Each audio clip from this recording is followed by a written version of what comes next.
Hello, everyone. Welcome back. Today, we are going to be talking about derivatives. Today, we're specifically going to learn how to find derivatives from first principles. And this is similar to what we did previously when we found the instantaneous rate of change. And here's why: because the instantaneous rate of change is the same as finding the derivative from first principles or the derivative in any other way, which is also the same as the velocity or the slope of the tangent, right? So I repeat, these four things are all the same. Slope of the tangent line, right? Slope of the tangent line. The derivative, whether we find from first principles or some other way. Velocity, rate of change, okay? Those four things are the same. So that said, today we're going to be talking about the derivative function, okay? The derivative function from first principles. So in the last unit, we determined that the slope of the tangent to the curve we could find this way, right? Where a is some number, right? So we could go ahead and do this example, which I will do this example. I do feel that it's relevant here.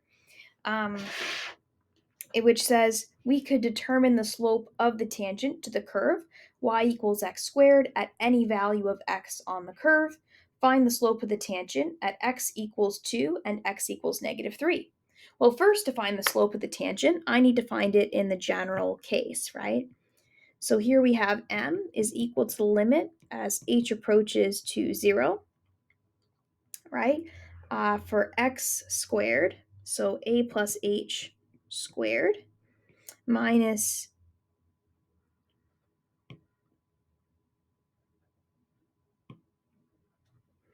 ah, x equals a, where a is some number. So I'm just going to use x. There we go.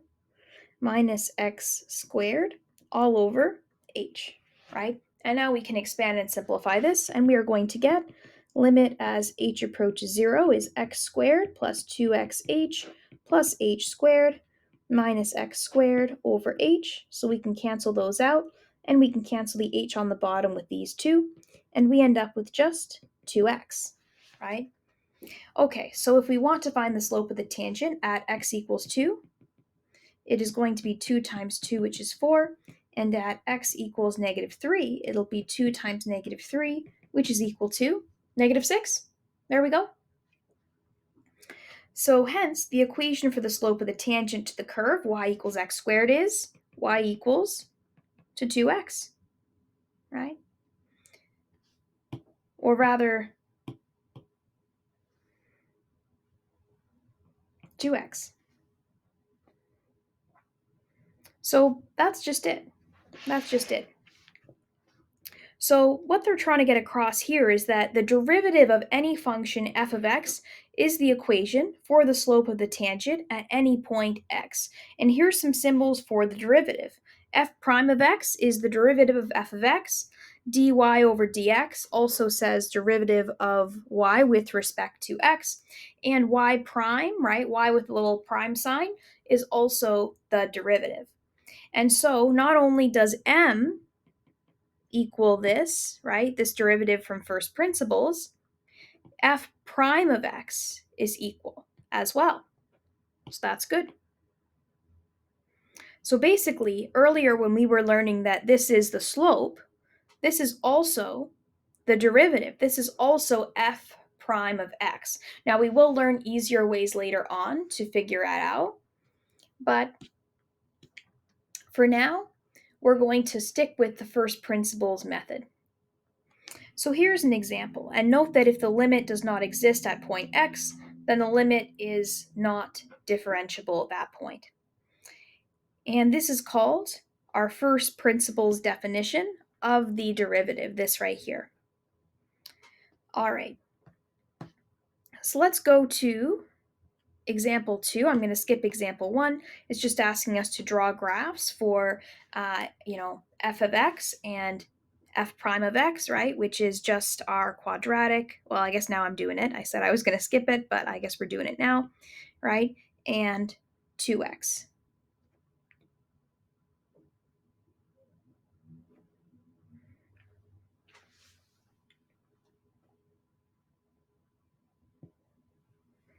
There we go.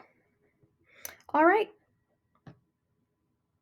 So now it says determine the derivative of s of t, right? So again, the slope, which is the same as our derivative, is equal to limit as h approaches 0 of f of x plus h minus f of x all over h, which is equal to the limit as h approaches to 0, t plus h minus root t over h. And then how do we get rid of our h? Remembering from a few videos ago, actually, how we always take the conjugate, right? If we take our conjugate, we will end up with a difference of squares, and that's the goal. So let's do that.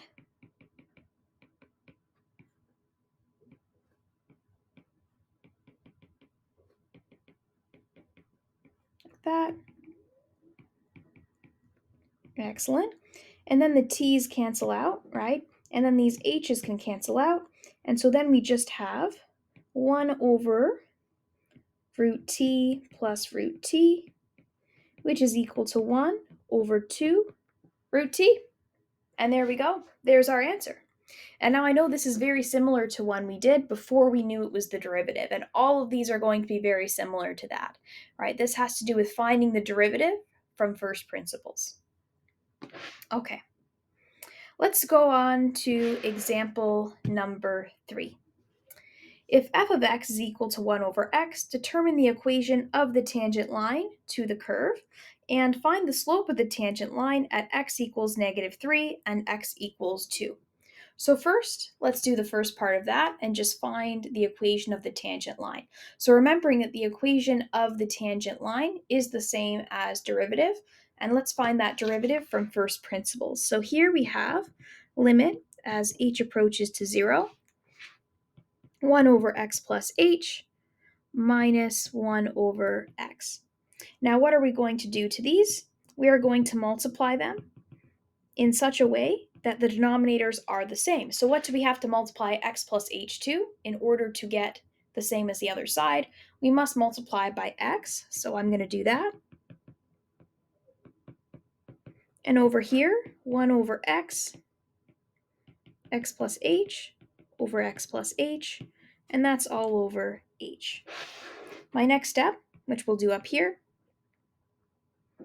is going to combine the two, and we're going to get x minus h over x times x plus h, and then all of that's divided by h, right? We're dividing that by h, right? This over h became divided by h as they're the same thing. And then we're going to get negative h over x plus h times 1 over h, right? Because in order to divide a fraction, we always take the reciprocal and change to multiplication. And then these get to cancel out.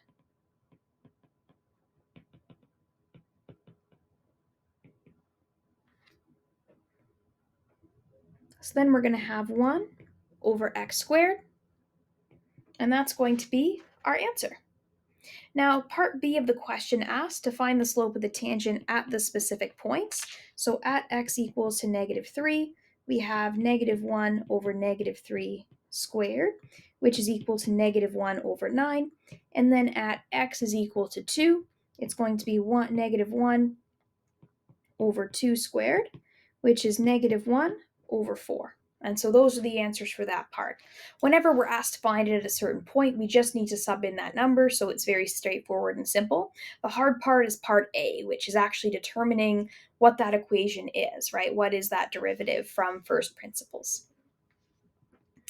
All right, now let's find the derivative of this function. F of x is equal to the absolute value of x at x equals 0. So let's do that. Let's go ahead with that. That means the limit as h approaches 0 would be x plus h in square root in absolute value form,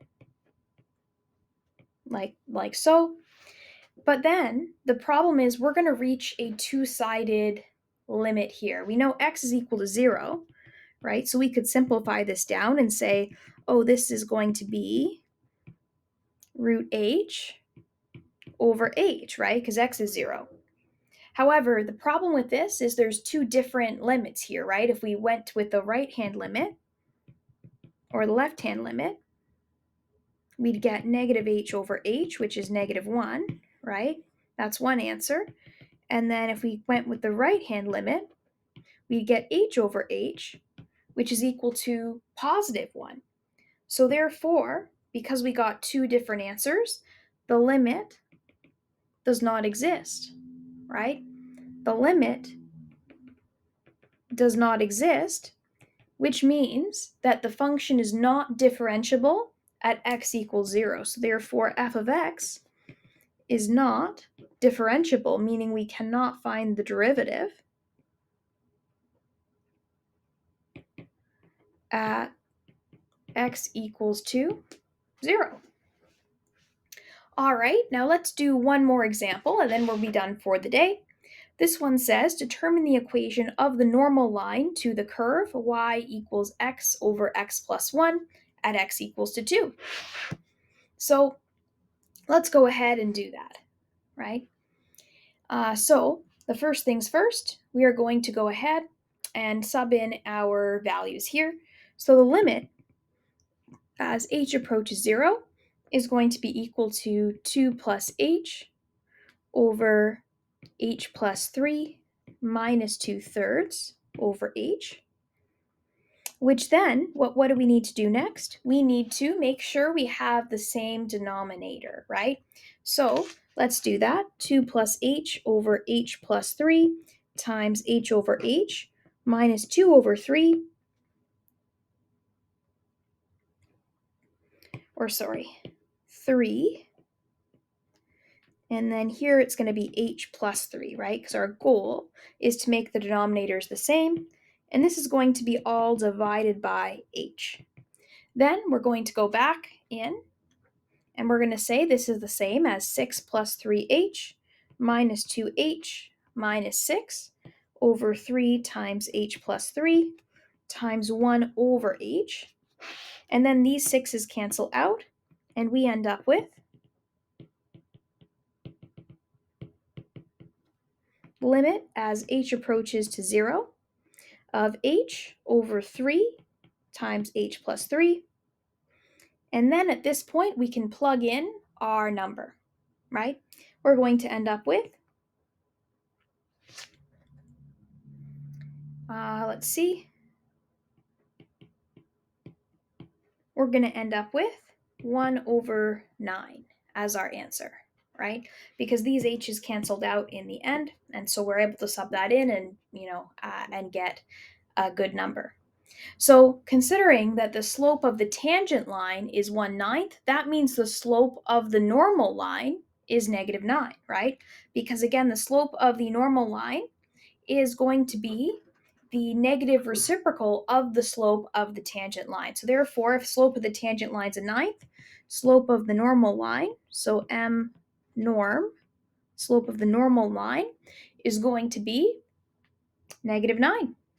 So therefore, y is going to be negative 9x plus b. And we said this was at the point x is equal to 2, right? Well, what's the point when x is equal to 2? Well, if x is equal to 2, then y is going to be equal to 2/3, right? If we just, do some quick mental math and sub this here. So we have the point 2 and 2/3, and we need to find the b value. So let's do that. Let's see, we have 2/3 is equal to negative 9 times 2 plus b. So therefore, b is 18.67. So therefore, the full equation is going to be y is equal to negative 9x plus 18.67. And there's our answer. Notice here it didn't just say determine the slope of the tangent line, it said determine the equation of the normal line. So that's why after we found the slope of the tangent line, it was still necessary to then find the slope of the normal line and then find out what is the rest of the equation of that normal line to this point. right? So there were a couple extra steps here just because what the question was asking. So it's definitely important to make sure we understand what is the question asking and make sure that we deliver fully what the question is asking in order to get full points. But that is all I have for you today. Next time, we're going to start learning the different rules, like the power rule, which are actually going to get us to not ever have to do this ever again. This first principles method, it's not bad, but it does take a lot longer than some other methods. And I want to share what are the other methods we can use that are honestly a lot faster, better methods. So that's it for today. Next time, we'll start learning about those much better and faster methods.